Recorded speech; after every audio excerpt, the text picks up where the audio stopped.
Para po sa record, pakistate lang po namin yung buong pangalan. Ako si Jaime Gajimi San Luis Tadeo. 70 taon na at apat na taon na sa pakikibaka sa reforma agraryo at 44 na taon din na magsasaka sa palayan. Dito po sa proyekto namin ang focus ay ang issue ng Mindiola. Pag sinabi ang Mindiola sa inyo, ano ang agad pumapasok? Kasi napakahalaga sa amin ang Mindiola. Ang Mindiola kasi ay ang tulay, Mindiola Bridge, ay ang tulay na nag-uugnay sa Estado, sa palasyo, at sa kanyang mamamayan. Ganong kahalaga historically ang Mindiola Bridge. Kasi simple, ito ang bayang Pilipinas, ito ang palasyo, Malacanang Palace, ito yung Estado. Ito kasi kung sa panig ng mga nakikibaka, mahalagang dito may daos sapagkat nandito ka, kumakatok ka sa palas, sa Estado. Pakinggan nyo kami. Ito ang aming karaingan. Ganun siya kahalaga. Siya yung nag-uugnay sa bayan, sa mamamayan, at sa Estado, sa Malacanang Palace. Sa akin, ganun kabuluhan yun, yung Mindiola. Ganun kahalaga. Pero sa review sa inyo, kailan mo yung unang naaalala nang napunta kayo doon sa ito? At bakit? Sa akin kasi ang pinakamahalagang pangyayari ang Mindiola Massacre.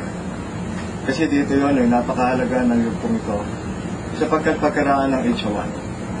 May pangako ng kalayaan, ng katarungan ang gobyernong Aquino. Ang katarungan ay ang pagtitiyak na ang mga magbubukid ay magkakaroon na ng sariling lupa.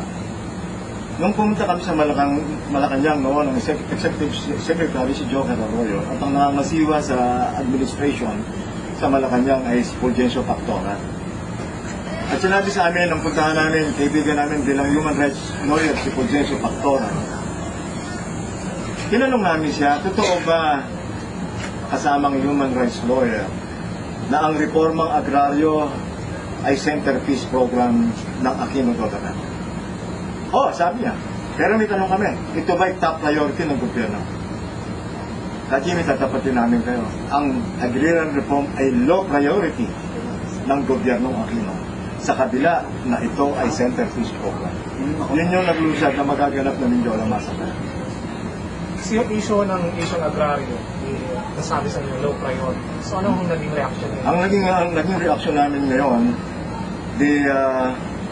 naitatag na namin ng Hulyo ng 1985 ang kilusang magbubukid ng Pilipinas at yun ay aking pinamunuan.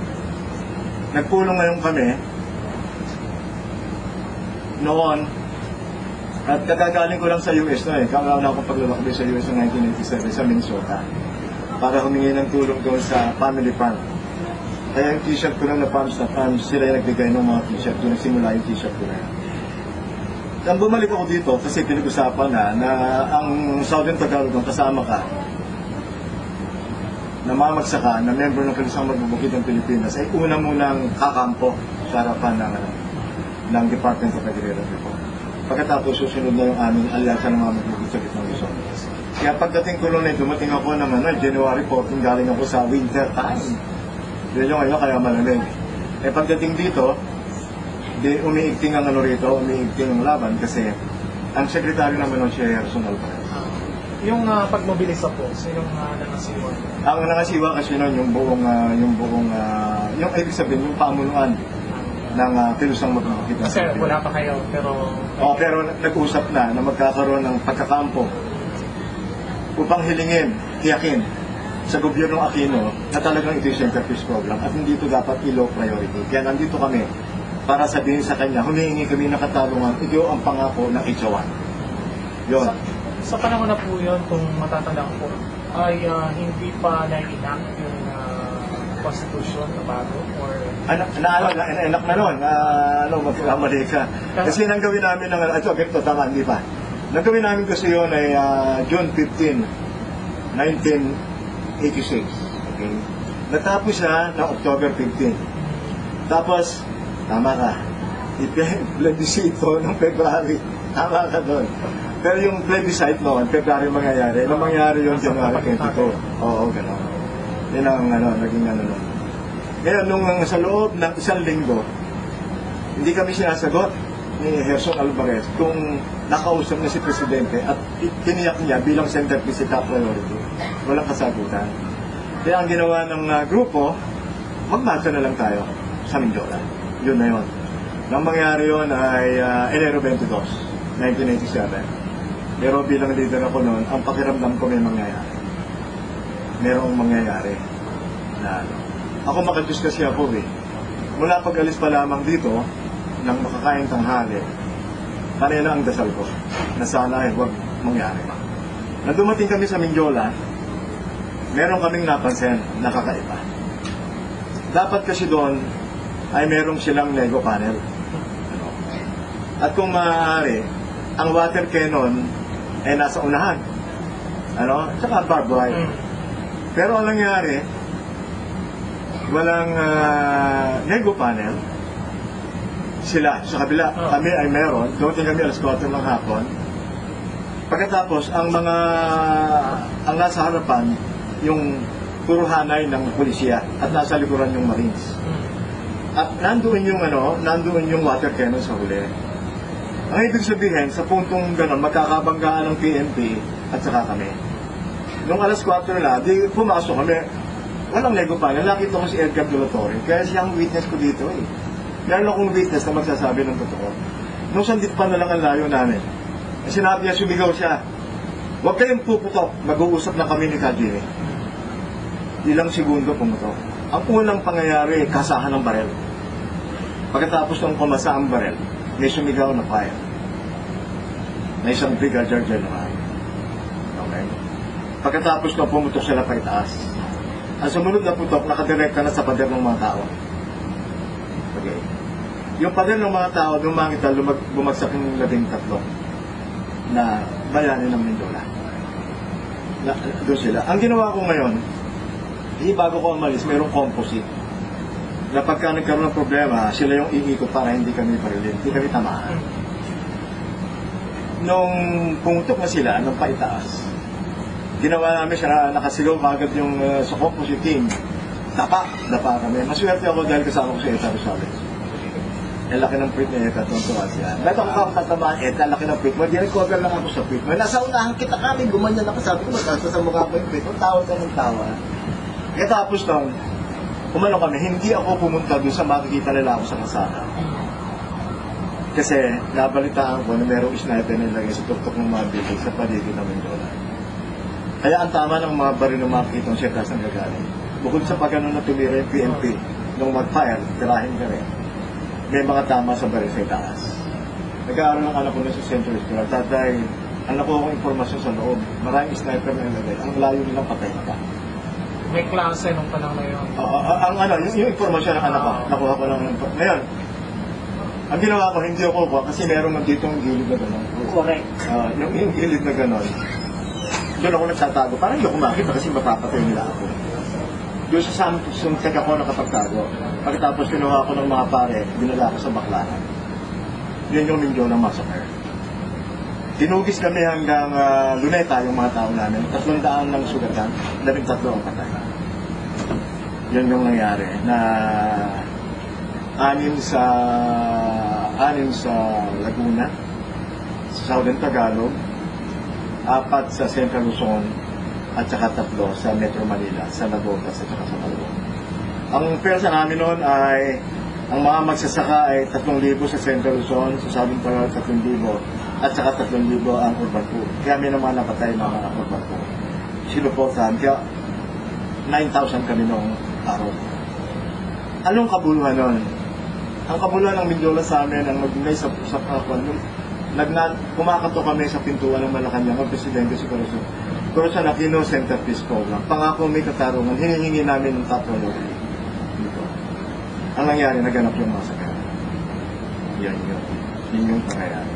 Nabanggit nyo, walang walang mga negosasyong nangyari, Wala. Oo. Kasi wala silang nego panel. Nakakapagtaka yun eh. Oo. Hindi maiwasan, kikis-kis ka ngayon kasi ang punto ng alam mo ngayon, kasi 1,000,000 yun eh. Ang nasa unahan mo, PNP eh. Barbed wire battery kayo noon at saka yung Marines eh. Ang punto ngayon, nung magbangga, yun na, may sumigaw ng fire. Anong naramdaman niyo nung marinig niyo yung salitang yun? Ano na nangyari? Split seconds pumutok. Kaya tumagal yun ng nagkaroon ng, dumating kami ng 4 kagad, dun sa paakit ng tuloy ng pagkaroon. Ako yun, alikay oras eh. Talagang bawat saglit nun malungkot eh. Alam ko yung mangyayari. Pag ganun kasi, psycho ka na kagad. Tula ka na eh. Lumitaw ngayon sa harapan ko si Edgar eh. Siya yung sumigaw. Huwag kayong puputok, mag-uusap na kami ng Kajini. Pero hindi alam nakinig mo, dahil hindi sumigaw ng fire. Mahirap kong sabihin ng pangalan ng papapatay ako ng sumigaw ng fire. Yan yung na. Ano ang pakiramdam nung nagkakaputukan? Yun na. Yung pakiramdam ko nung umalis ako kasi bilang leader ako ng magugulat kayo eh. May napapaslang na mga magbubukid, hindi ako makalala. May nangyayari sa akin. Nagme-meditate ako sa gabi. Kahit na after meditation, tinatanong mo sa Diyos, bakit ganito ang aking pakiramdam? Kinabukasan na naman ko may pinatay kami na ito. Kung ano nangyayari sa mga membro ko na nararamdaman ko, ganun katindi yun. Kaya yung na napakasakit eh. Maganda rin, nagkahiwa-hiwalay kami sa kilusan. Kasi nang dumating si Palparan, halos lahat ng leader pinatay. Sabi ko, ayoko nang maud, nasasaktan ako. Kasi bawat pinapatay, nararamdaman ko. Ganun ako bilang leader ng buhay. At ganun kahalaga sa akin. Ibig sabihin nito, ganun kahalaga to. Ang ibig sabihin, nung panahon ng martial law, 52 sang-ayon sa Task Force 10 ang pinatay na magbubukid. 82% magbubukid ng pinaslan. 73% lang ikinulong, magsasara. We bore the brunt of the dictator. Pero ang dugong yung umagos na sa kanayunan ay umagos hanggang Mindiola at kumakatok sa Malacanang na humihingi ng katarungan para sa tunay na reforma. Yun ang ibig sabihin ng Mindiola. Dahil sa Mindiola Massacre, nagkaroon ng CARP. Kung walang Mindiola Massacre, walang CARP. Sa CARP extension, mamamatay ka na. Lahat ng paraan gagawin ng landlord para hindi magkaroon ng CARP extension. Nagkaroon ng CARP dahil sa nagbis ng buhay ng 13. Si Kristo namatay, tinapos sa krus, pero nabuhay na mabuhay. Ahin ng 13 buhay ang mga magbubukid para magkaroon ng comprehensive paglalaan ito. Kung wala yung kamatayang massacre na nagtulak, hindi magkakaroon ng comprehensive paglalaan from covering all crops. Ang malungkot sa akin, yung KMP na organisasyon ko, ang nagsasabing scrap heart. Yun ang pinanggalingan ko ngayon talaga. Nandun si Rafael Maret, na Secretary General. Nakasamahan niya rin. Kasamahan. Sa kanila, walang kabuluhan ng 13 buhay.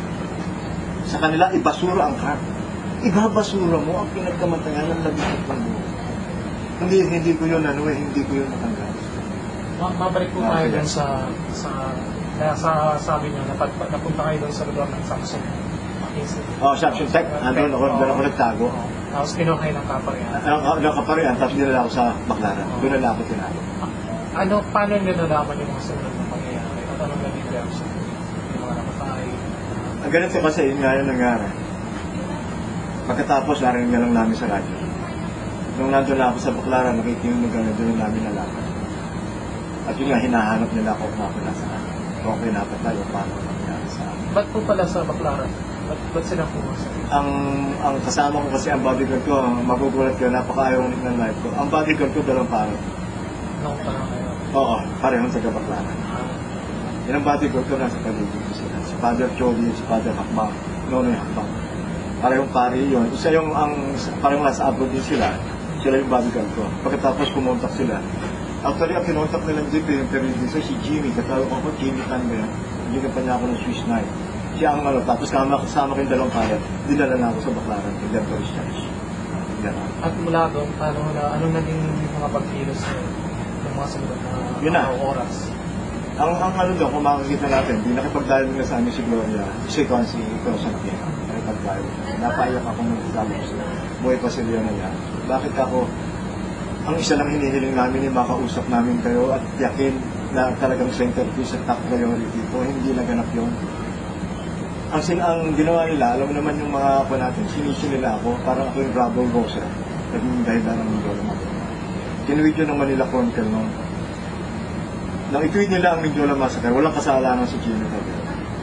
Sinuri ni Clarida Ruth Romero, na naging kasama namin, Secretary General namin sa Constitutional Commission.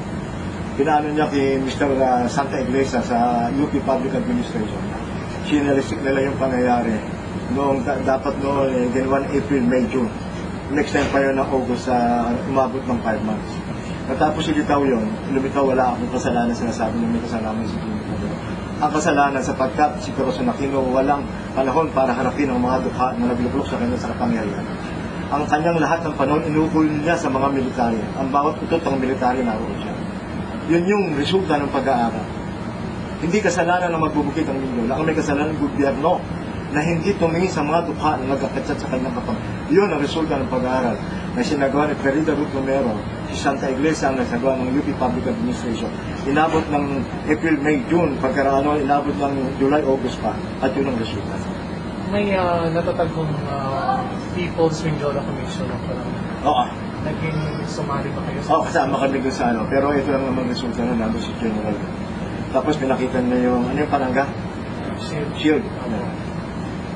Oh, eto nakita niyo, may paral kayo Kaya nagkaputukan O etika, nakita mo, may tama ng paral. Simple lang sinagot ko Yan ang shield na pinapakita niyo sa amin, General ay hindi ho baril galing sa amin. Yan ho, baril galing sa inyo. Wala na kaming magawa kung hindi agawin ang shield na yan, ipalangga namin dahil binabaril nyo kami. Yun ang ano noon. Nagkaroon ng Citizen Mindoro Commission na alam naman natin. Mahalaga yan, si Pepe Diokno na fighter ng human rights, champion ng human rights sa atin bago siya namatay February 25 ng 1987, umiyak siya at sa akin siya umiyak. Bakit kinakailangan ang lapas lang na magsasaka pa ang sisisihin mo at pakukulong mo sa ilalim sa Citizen Mindoro Commission. Yan yung bunga nun. Kaya para sa akin, ganun kahalaga yun. Talaga naman, para sa akin, ang kilos protesta na hindi mo gagawin sa Mindoro, hindi na makabubuhan.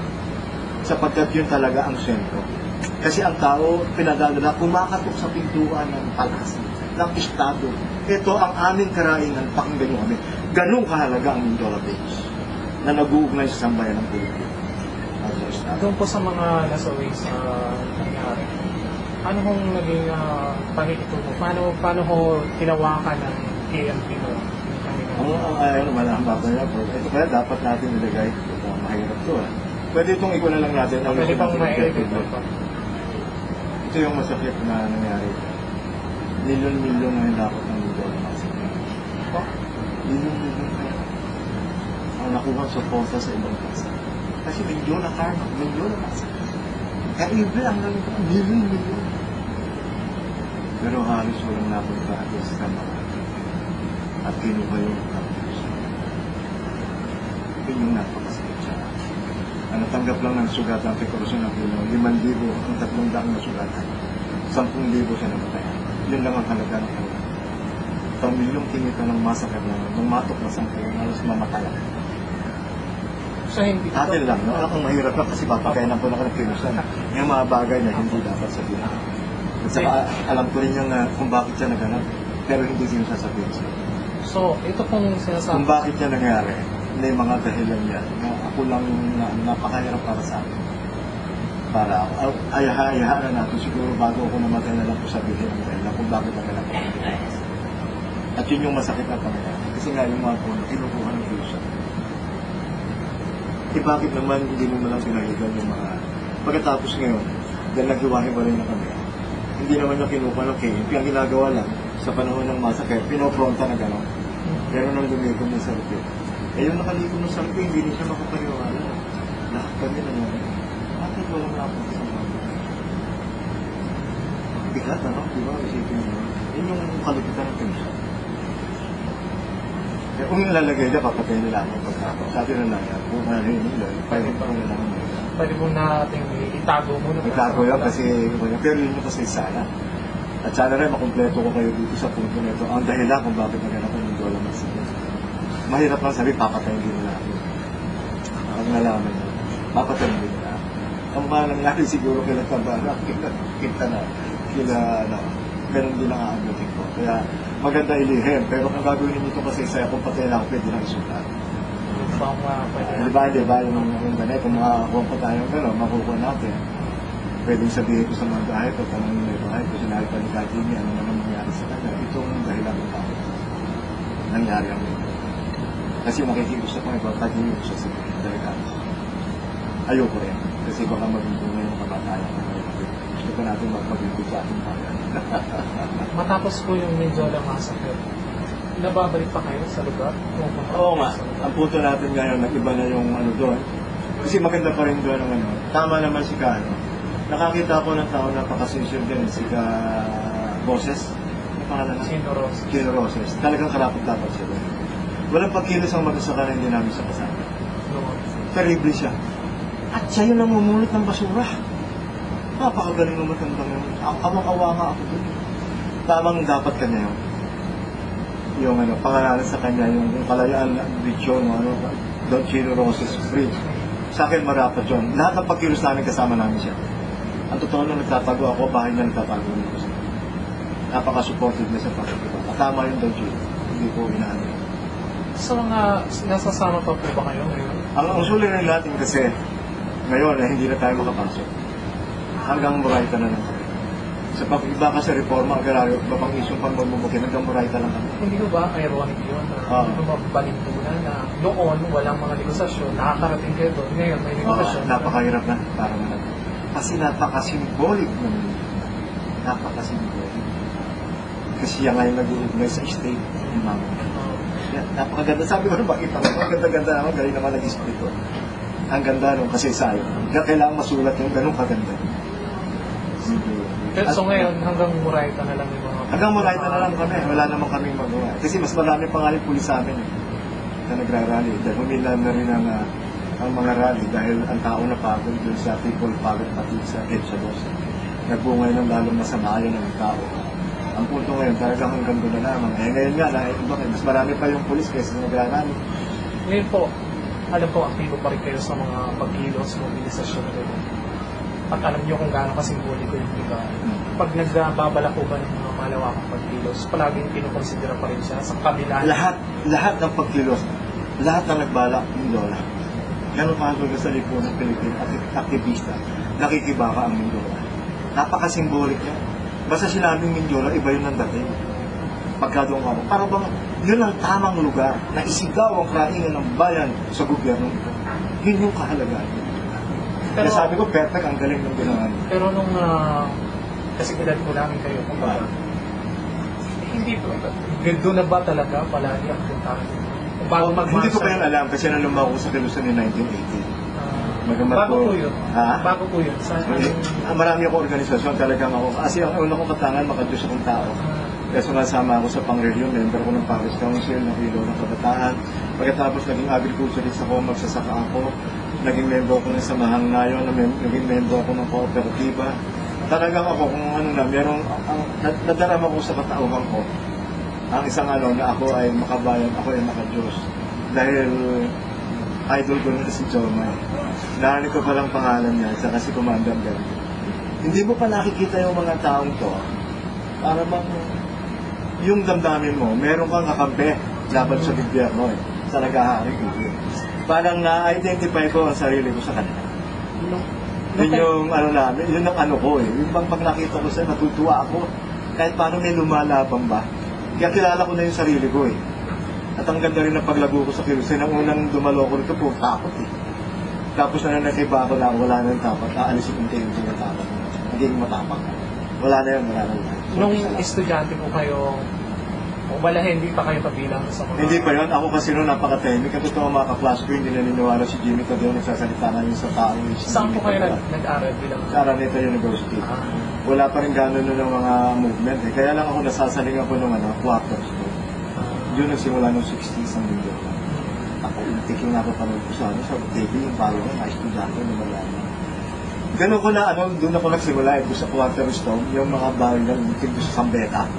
Doon sa yung habulan. At doon na nagsimula yung parang yung lugar na yung magiging bahagi ng buhay. Ganun yung, kaya matiim yung tanim, kaya yung yung dito. Sabi ko, nakakaya kila Alice sa inyo na hindi ninyo ako ma-interview dahil buhay ko na rin ang program. Yun yung sabi ko, hindi pwede. Kaya lang, nakita mo naman dito, pinagmumuro ko, member ng Congreso ko ako, nawalang naman. Araw-araw kasi, ang bispas ang hirap sa'yo tatay, pag pumasok ka dyan, lahat ng buong katawan mo, binibigay mo dyan. Yun nga po. Ganun ako ano kasi. Ang susunod ko pong tanong po kasi 10 taong gulang na kayo, 4 na taon sa Kilusay, ilang taon na sa Mindoro na nalagasan ng buhay. Ano pa ang susunod? Kasi nga ako ang buhay ko ngayon kasi may high blood ako. Hindi ako kumakain ng karne. Prutas, gulay, isda. Ang lifestyle ko yung meditation. Yun yung pinakamaganda nangyari sa buhay ko. Tuwing ako kasi Marian at saka Divine Mercy, pag ako yung nag-meditate sa umaga, laging umaga para laging masaglan, wala ka ng problema sa maghapon. Dahil sa Diyos ako nang galing, bumabalik ako sa Kanya para hindi ako tumata, para hindi ako magkasakit. Tapos nung tatakbo ako, may calisthenics ako na 8 minutes para sa mga joints, no? Maalis yung mga arthritis mo. Lahat ng joints mo kasi. Tapos tatakbo ako. Sa block namin, tumatakbo ako doon ng 15 minutes. Sa court, 2 ikot yun, saka 2 patras. Ayokong tumanda. Ayokong magkasakit. Nasasaktan ako na hanggang funeral mass na lang ang pinagpunta. Hindi ba maganda bago mamatay si Jimmy Tatloy, maganap naman ang liberation. Resurrection Day of the Filipino people. Hindi nawawala, kaya ayokong tumanda. Handa pa po ba kayo? Gusto kong maging bahagi noon. Handa pa kayong bumalik ulit? Handa doon. Kaya nga pagka yun inaano, yung bang nalulungkot ako pag hindi ako nakakarating kasi napakasarap. Namnamin talaga pag nasa Mindoro. Iba yung pakiramdam. Para ba ang lugar ngayon ay napakahalaga sa mga tulad natin nakikita. Ganun kahalaga.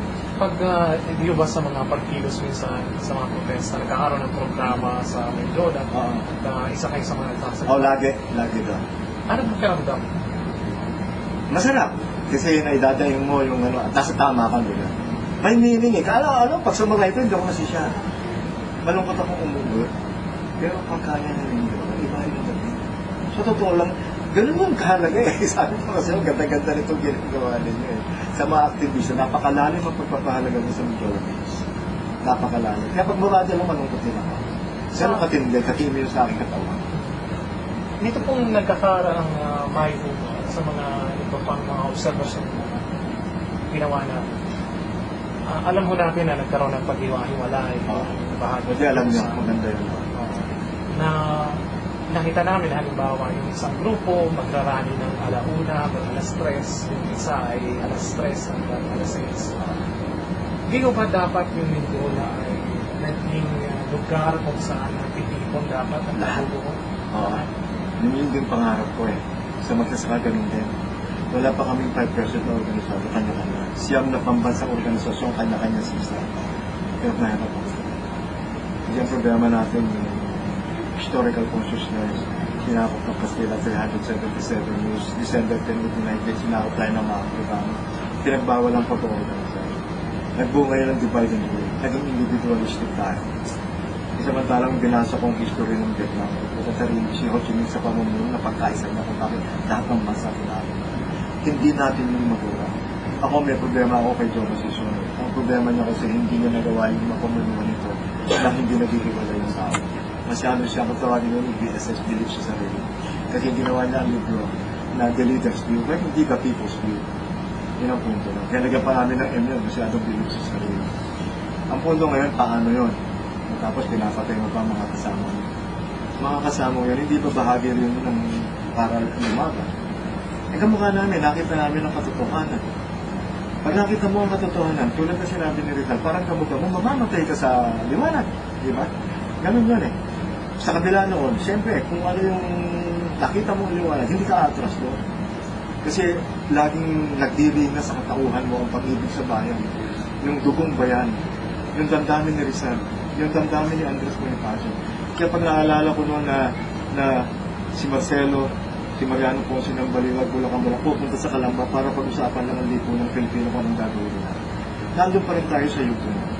Bagamat sinasabi ng Diyos kasi, sa Lucas, I came here not to bring peace but division. Ang punto, kailangan pa rin tayo magkahiwa-hiwalay para makita natin ang tamang ideology. Pag nakita na yun, tayo magkasama-sama para buuin. Bilang ako rin visionary, ang Pilipinas kasi nakatakda na maging bagong Israel, bagong bayan ng Diyos. Hindi ko lang alam dahil daw Diyos. Pero ang direksyon ng bansang ito sa sobrang kahirapin ito ng mga pangapit pagsamantala ng mga bulan. Darating sa isang yugto na siya ang pinili ng Diyos ang maging bayan.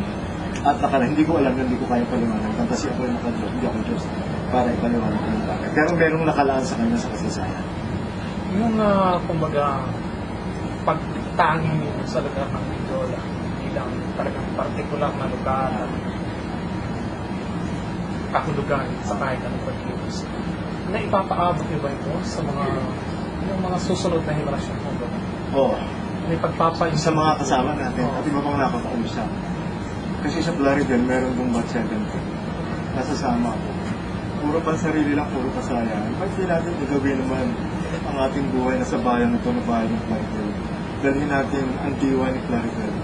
At lahat maging fiscalizer tayo para paunlarin natin ito. Sa mga ganung bagay, nababahagi mo yun sa kanilang kahalagahan. Ang kahalagahan ng mundo. Talagang sana nga lang maging napakaganda ng pagkasulat mo. Sa akin mo talagang napakalalim, napakatiim ng pahulugan ng salitang inyo lang, madama ko, iba yung pakiramdam. Pero sa ngayon mo, na pagpunta kayo ng Mindoro, may palagi ang barikada, Nalulungkot ako. Kalungkutan niya, hanggang muro. Laging malungkot ako. Basta hindi ako kumpletong tao. Bilang siyang aktivista at nakikibaga, na ang aking karayangan, hindi ko, para ba, pag isinigaw mo doon, ay sigaw mo sa buong Pilipinas ang karainan ng dukhang mo. Diba? Iba yun eh. Iba yung gano'n. Pero kung yung, yun na, kumbaga, kung hindi ka nakikisimpatya, pabahagi talaga ng mga pagkilos. At kunwari kami bystander na meron, kumbaga, at titingnan namin yung mga ginagawa. Sasabihin namin, ano ba ang napapala talaga? Oo, talaga naman hindi mo yung mauunawan pag hindi ka bahagi. Naging bahagi nun ako dahil sa Mindoro. Nag-wish ng dugo. Yung mga tao na patay doon, yun yung aking mga kaya. Kung hindi sa kanila patay na. At yung pagdanak ng dugo doon, hindi ko na yung makakalimutan sa akin.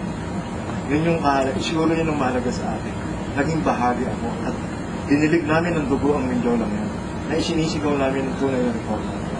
At kahit paano, sa 13 buhay, mayroong comprehensive agreement. Bagamat hindi siya perfecto, imperfect siya. Marami sa kung tawagin nga nila pwede kasi yung congenital defect. Totoo naman. Kasi ang 3 branches of government na London, ang judiciary, executive, and legislative, wala akong magagawa. Sabi nga ni Father Pernas na gumagawa kami ng konstitusyon. Sa isang gobyerno na landed kagini ang 3 branches of government, anong reforma ang pwede mong isa? Kaya sabi ko, tinatanggap ko yan. Wala tayong magagawa. Wiwindang nila ang tunay na reforma ang gagawin. Sa landlord-dominated countries. Kaya hirap na hirap na. Dahil wala namang masakit na nagtutulak. Mahihirap ang makapasok. Una, hindi ililibre na ang aruyuhan. Nagsalita na si President na hindi na magkakaroon pa ng practice na. Kaya si Maranyon kayang pigilin ng Congress. Kahit na sinertify, kung swerte bobo lang, walang dating, walang bigat. Kaya si Nogales, pag-taon na lang ito. Wala din. Ang nasusunod yung sugar na sa pamumuno ng EVRO. Yun yung wala kaya wala rin mga yan.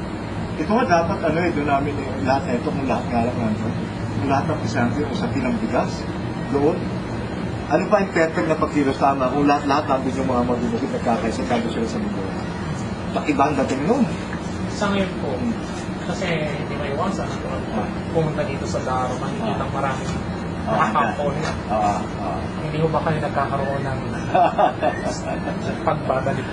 Oo nga, ganun nga yun eh. Kaya nga yung hindi na alam mo sa sarili mo na ang pakikibangang ito ay hindi na kamukha noong dati, nakakarating ka doon. Kasi napakasimple. Lahat ng pagkilos kahit na ngayon. Mindoro ba tayo? Bakit lagi siya pumapasok? Halimbawa dito po sa mga Oo, ganun din. Tinatangkad din pinag-uusapan ba ngayon? Pinag-uusapan din yun sa umpisa lahat eh. Kaya lang sinasabi, wala rin mangyayari hanggang murayta lang tayo. Bakit mo parang humina ang loob? Ha? Mga kumikilos? Hindi na yata napantay ng eh. Kasi ganito yan eh, kamukha ko nung nasa KMP, pagka militant ko eh, gusto mo laging laban. Gusto mo lagi mong hinahyper. Yung mga nasa hindi yan eh. Para bang yung momentum mo at hindi. Ganon. Yun ang momentum. Ngayon, wala na yung momentum na yan. Magaling si Gloria. Napilwa ko sa kanya. Nawa na yun. Tindi niya talaga. Bilib ako sa kanya. Pinagpal niya kalabitan ni Marcos. So, Magdala ka lang ng sa bangketa doon sa Ares Quintana. Di ba napakatindi nun? Yun yung malaking sablay sa kilusan. Yung alam din nila yun, yung meaning. Kaya hindi nila ganun. Alam nilang kahulugan. Eh siyempre alam nila, nasa puso nila. Ganito kahalaga yung beats na yun. Historical. kung kumbaga, kung sa ngayon, kikilos, at hindi, yun na, sabi niyo, ang hirap pasukin na ng Mindoro dahil talagang parehong alam kung gaano kahalaga, so parang walang gustong Hindi ka papayagan. bumigay. Pader ang ang PNP, ang pulis, pader, hindi mo pwede naman. Hindi mo ba ngayon, hindi niyo po ba nakikita ng mga kumikilos na ba't hindi ibang lugar naman gawin natin? Oo, hindi tayo makalikha eh. Pero alam mo kung bakit nahihirapan? Kasi yun ang malapit sa Malacanang. Yun talaga parang... Symbolic. Hindi na pwedeng mag-iba dahil simboliko. Simboliko siya dahil ito yung state, ito yung tao. Ang nag-ugnay yung Mindoro.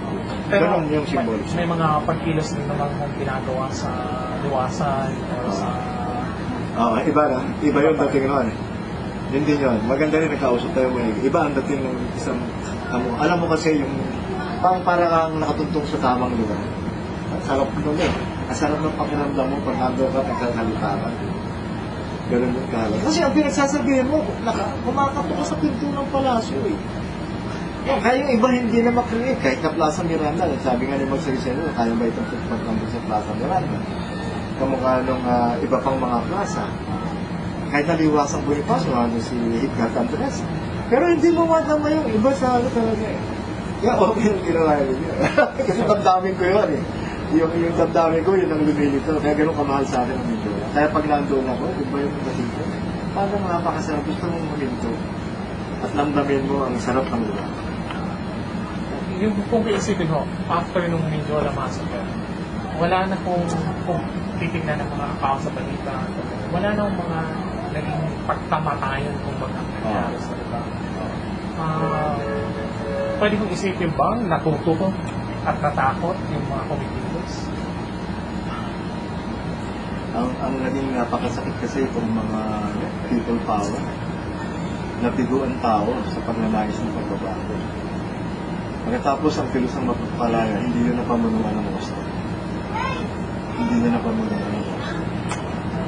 Naging masyadong siyang dogma. Hindi niya binigyan ng yung sinusulat na nawala sa kanya yung pagiging tao. Naging siyang political animal. Yun ang pinakamalaki kagilan ng Kristo. Hinubog mo ang tao para sa kabayo ng gusto sa kanya. Nawala yung pagiging tao ng tao. Which yung binigay ng Diyos sa atin, yung tama at mali. Ikaw ang magdidesisyon para masusunod. Yung kalayaan yun, yung dangal na yun, wala. At nabigo tuloy yun. Naging bahagi mo ba kayo sa pagkilos tulad ng EDSA Dos? O yung EDSA? Hindi ako naging bahagi ng naging tigapanood. Kasi ang namumuno kasi doon, alam ko na, yung organisadong grupo ng bayan pala, sila alam ko na sila na yung natin. Kasi hindi ka naman ube. Ngayon nga sa tala kaya, kasama ko si Kevin sa Kasipay, kumari, huwag akong bigyan ng mic. Ganun sila ka-dominante sa lahat eh. Yung monopoly of truth. Nagsasalita pa lang akong ganun. Bisa, gano'n na gano'n. Di ba, kangina ka pa nga nagsasalita. Eh, ako, walang kibo eh. Kita mo, yun yung ano ba, gusto ganun din eh. Kaya, pag tingnan mo yung mga kilos protesta, tingnan mo rin sa Makati. Tingnan mo yung kung petty. Iba ang dating. Ibang-iba rin pa rin ang dating naman. Kasi, ang tanong natin doon, iba yung dating nun. Kasi, ang napakaganda nun talaga, yung powers ko. Yung matindi. Yun yung napakagandang history. May confetti ba sa Mindoro? Hindi eh. Kasi yung iba niya, iba yung arrangement noon eh. Ang arrangement dito kasi iba pang mayaman pa yung gusto mo kaya confetti. Pero dito kasi wala, marami sa Malacanang yun. Yun yung historical, napaka-symbolic. Sabi mo kanina, kasama niyo naman dati ito. Bawa sila Ted Casino, sila Rafael Magano. Sa tingin niyo, sa kinuha niyo, paano nila tinitingnan ng Mindoro? May pagkakaisa kaya sa pagpapahalaga? Hindi ko lang alam sa kanila yun kasi yung hindi mo pinahalagaan ang labing-tatlong buhay. At sinabi mo yung bunga nun na comprehensive agrarian program na nagbigay sa magsasaka ng milyong lupain. Siyempre mong naibigay ng labing-tatlong buhay ng tugong dumanat. Ang nakinabang nito mo sa sakay. Tapos sasabihin mo, scrap. Hindi ko malala kung paano nila madarama yun. Kaya maganda rin interview yun sila kung paano nila matigil na nararamdaman ng bagay. Para tingnan natin yung balance. Kaya lang sa akin kasi madamdamin ako, passionate spiritual ako makajus. Kaya yung lugar, na-identify ko ang sarili ko. At kung paano ang mga membro ko pag namatay nararamdaman ko. Ewan ko yun sa kanila kung paano. Kasi hindi ako political ano ko. Biblical ako, prophetic man. Kaya napagkakaiba na ako sa kanila. Ako sa akin, hindi ko bubuli. Nung datang ko yan, ako yung maligaya nung makatanggap ko asyo. Kaya kung hindi ko na-video, kaya lang abala-abala ko dito. Magagalit ako sa aking sarili ko, hindi kaya natutunan. Ngayon po, may binasa po namin yung mga, kasi alam po namin na doon po sa mga nangamatay, wala akong kaso talaga. Okay, hindi magkakaroon ng kaso, kami rin gumawa sa konstitusyon. Hindi mo pwedeng ihablang gobyerno. Kasi ang gobyerno wala nang gagawin kung hindi sumunod. Sino nakalagay sa konstitusyon? Hindi mo pwedeng ihablang Estado. Si Gloria pag wala na ako. Pero habang namin sa bahay, yung pwedeng increase. Pero hindi mo pwedeng ihablang gobyerno. Kaya binayaran lang. Ngayon ganito yan. Eh di ka sabi nila, ihabla natin yung mga general na sumigaw. Yung mga pulis na namaril. Huwag na lang, sabi ng lumabay. Papatayin lang kayo. Pinagbunga kayo ng kamatayan. Huwag na lang. Yun ang final yung mga sila. Kasi yung mga general, hindi sila papayag. Halimbawa si General, hindi talaga papatayin. Kasi yung director ng ano sa ano, yung mamamatay tao. Sabi ng mga kasakati mo, yung mamamatay tao. Kita mo, ginagalaw ka para gano'n yung utak mo. Ihablang si General, si Bilo, si Montano. Ihablang niya.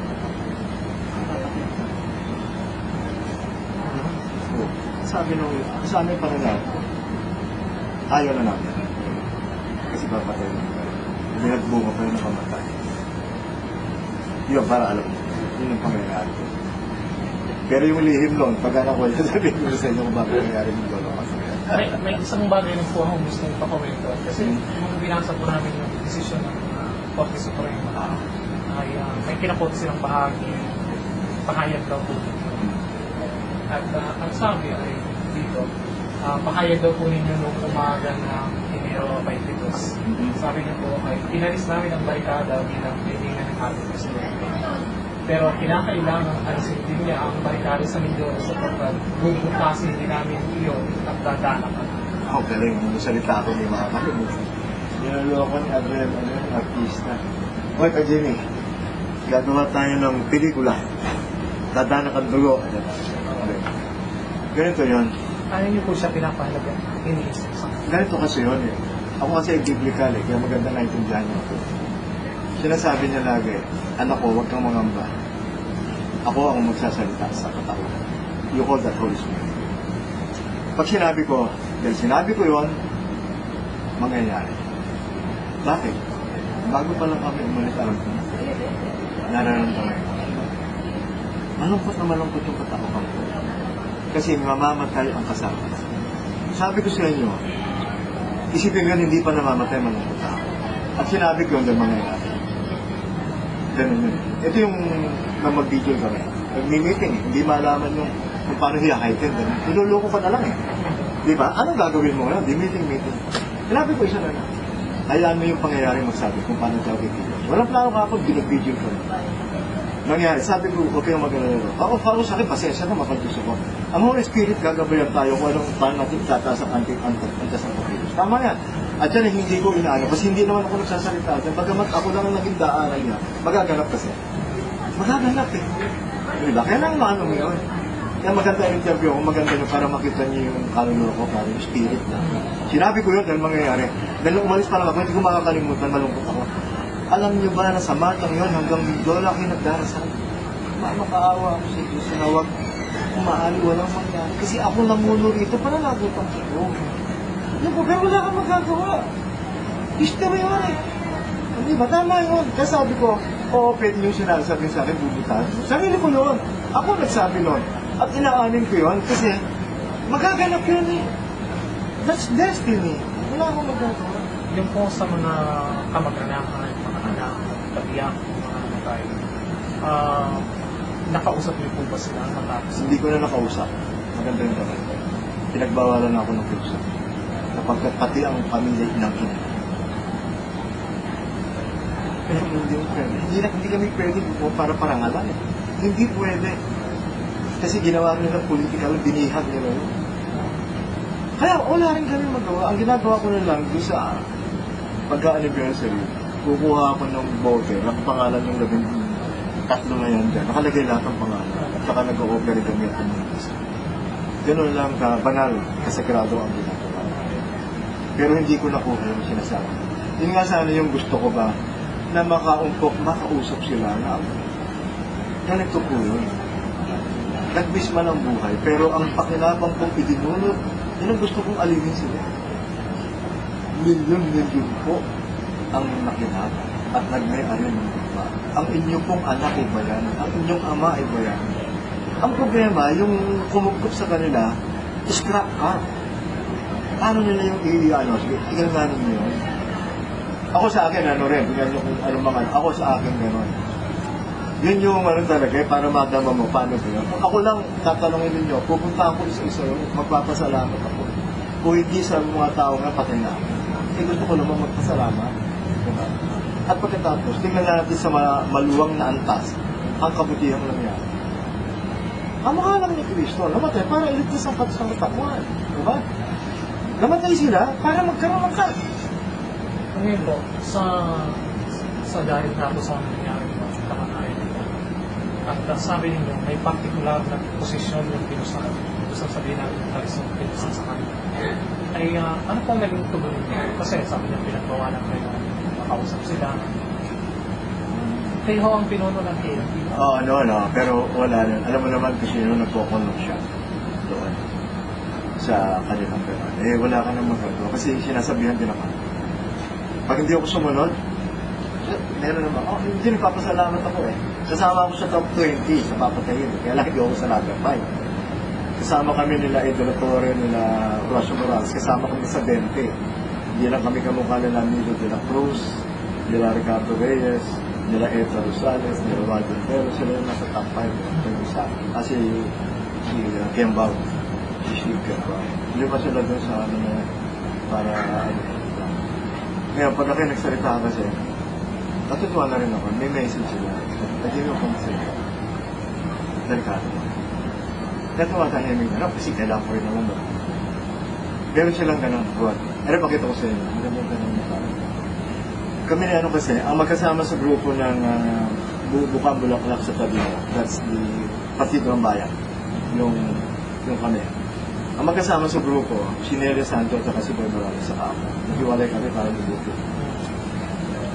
Naging mabait, sabi nga ni Nelia, hindi sa akin, hindi na nagdadarama ako, parang ang vibration natin ay isa. Nag-away kami noon. Napaka-malapit kami ni Nelia. Nakita kami minsan sa credits. Kaya Jimmy sabi niya, balik natin yung rin natin. Nagyaka pa kami ni Nelia. Balik na yun dati. Nabalik tayo ng pilusan. Hindi siya si Nelia. Wala si Nelia. Tama na si Nelia. Dahil lang doon sa pagbabati. Si Douglas Mendoza. Si Senate, naglalabi ako kay John. Nakita ko siya, nag-iisa. Alam mo ba, pagkalingon sa akin ni Douglas ay tumakbo, kinumusta ako. Pero pag may mga tao, hindi ka kilala. Malaya na sila. Pero pag may tao, hindi sila malaya. Ganun katindi Bumalik lang si Nelia, nag-battle lang kami, nabalitaan nila, diniyay si Nelia. Nakita niyo ba yung kabigat? Ganun lang katindi yung kilusan. Ganun lang nangyari. So, sa tingin niyo ba, kung titingnan sa malawak at pangmalayuang pagsusunod, na kung may bagay man na nagpapahina ngayon o nagbabago ng kulay sa medyo sa mga pagkilos ay yung kilosan pa rin. Parang pinapahina niya in a way, nandalansag yung hangin. Totoo yan. Kita mo ba yan? Mga kilos nila ilang daan. Puro dramatiko lang nakakamunti. Di ba napansin? Kung sabi ko sasabihin ko na sa inyo Ang hari nun sa Nepal, gano'n nagkilos protesta ng 7 araw naglang ang hari nun. 200,000. Si Taksin Saniwatra, 10,000. Sunod-sunod na araw, laglag. Sa France, yung 26 na taon, yung pataas, na walang security o pa sa trabaho. Puta, ang pinakamahina nilang pagkilos, 500,000. Ang pinanggalingan ng people power, Pilipinas, kaya nga magsabi, kung ilan ang manamamabulais mo kayo. O kayo magsabi. Ito mo nawala eh. Kaya nga yun yung masakit sa kalooban ko eh. Nawala ang people power sa kanyang pinanggalingan. Nagawa ng iba, hindi na natin magawa. Ako nakita ko yung senaryo lahat eh. Tingnan nyo ka ako sa Nepal. Laglag ang ari ng tanawang issue na. Tingnan nyo ka ako yung Sianlong. 500,000 hanggang 2 million ang France. Tapos 10,000 si Taksin, laglag eh. Tapos dito sa atin, si Gloria, Tinutong Gloria. Maglakad ka lang sa pupulisin ka. Or hindi ko yung kaya may mga, kumbaga, lumulutang ngayon ng bagong lugar na parang kamalit sa halimbawa, may Makati, may Ayala, may EDSA. Diba ang dating ng Makati sa may hirap? Hindi nila lugar yun. Kung titignan mo kasi sa masa, tatamayin ko kayo, kung nagawa na Makati na daramog lugar na yun. Eh dito iba talaga na si Boss, yung historical meaning. Yun ang kabuluhan niya, nawala sa iba. Hindi yung... Hindi talaga mapapalit. Hindi siya mapapalit. Ganun sa history. Panghuling tanong na po ba? May pagsisisi po ba kayo? May kahit anong pagsisisi sa mga nangyari at pinagdaanan ng pagdala ng video? Wala. Kailanman. Ako bahagi yun kasi bilang ako nakadiyos. Alam ko yung, ang buhay ni Cristo ay buhay ng bumuto. Ang buhay na dadaan tayo sa passion, death, and resurrection. Kaya dito kasama yung mga pagdumusay. Hindi ka pwedeng mag-resurrect nang hindi ka maghihirap, mamamatay. Passion, death, and resurrection ang buhay ng bumuto. Buhay ng bawat isa. Ang mahalaga lang naman yun ang buhay na ito, hinintong natin sa ating mga. Yun yung pinakamahalaga. At mahalagang bahagi ng buhay ng paglilingkod ay ang Mindoro. Wala na kasing tulay ng buhay, maliban sa Mindoro. Pinapangarap niyo pa rin po bang maalis ang barikada sa Mindoro? Siyempre naman, at makarating doon na isang araw kung liberated na tayo, doon tayo lahat. Di ba? Doon natin ipagdiwang. Ito yung bahagi ng ating tagumpay. Di ba? Napakaganda na maging bahagi ng liberation. Pagpunta sa Malacanang. Hindi ba? Yun po muna sa ngayon.